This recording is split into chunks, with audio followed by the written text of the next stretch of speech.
everyone, and welcome to our Monday Minute. Today we're going to talk about a very important update to the HOPE that will go into effect October 1st of 2025.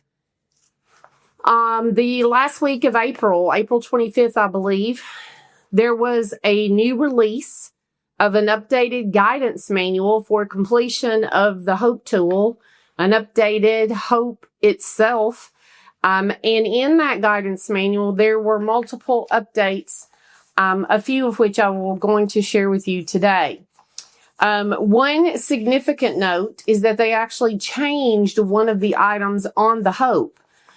They changed A0800, which was labeled gender, to now 80810, which is labeled sex.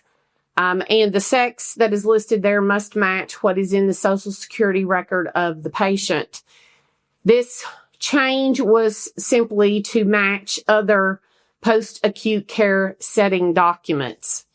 Another note was clarification on exactly what's going to happen during the transition for which type of assessment you are to complete at what time based on the patient's admission and discharge and or death crossing that transition period into October 1st. So the instruction is that if the patient is discharged September 30th or prior, HIS will be the only documents completed. If the patient were to be admitted, we'll use an example of September 15th, the admission will be the HIS. And then if that patient is not discharged or doesn't die until into October, November, December, the discharge will be HOPE. Now, with the HOPE, unlike the HIS, there are follow-up visits or update visits that occur in the first 30 days of care.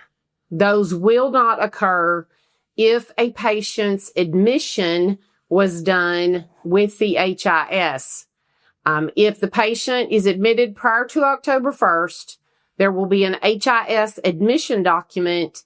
And if that same patient is discharged after October 1st, there will be a HOPE discharge, but no update visits or symptom follow-up visits are required for those patients. Any patient that is admitted October 1st and later will, of course, be 100% related to the HOPE. Now, throughout this guidance manual, there are multiple updates to language within the instructions for completing certain items. There were additional examples provided that were not provided in the past, and they elaborated more extensively on the symptom follow-up visits. So you're going to want to make sure that any education you have provided or are going to provide to your staff, you are using the most current updated manual that was released in April of 2025. In addition, we have a couple of concerns that is being shared across the nation that are concerns of others as well. And that is that we have to transition from the current key system to iQIES prior to implementation of the HOPE, which again is October 1st. We have been given no detailed instructions on how that transition to iQIES is going to occur. In addition, there is a software that is required for your EMR system to be able to extract the HOPE detail report to be transmitted to iQIES, and that supplemental application to be implemented into your EMR has not yet been completed.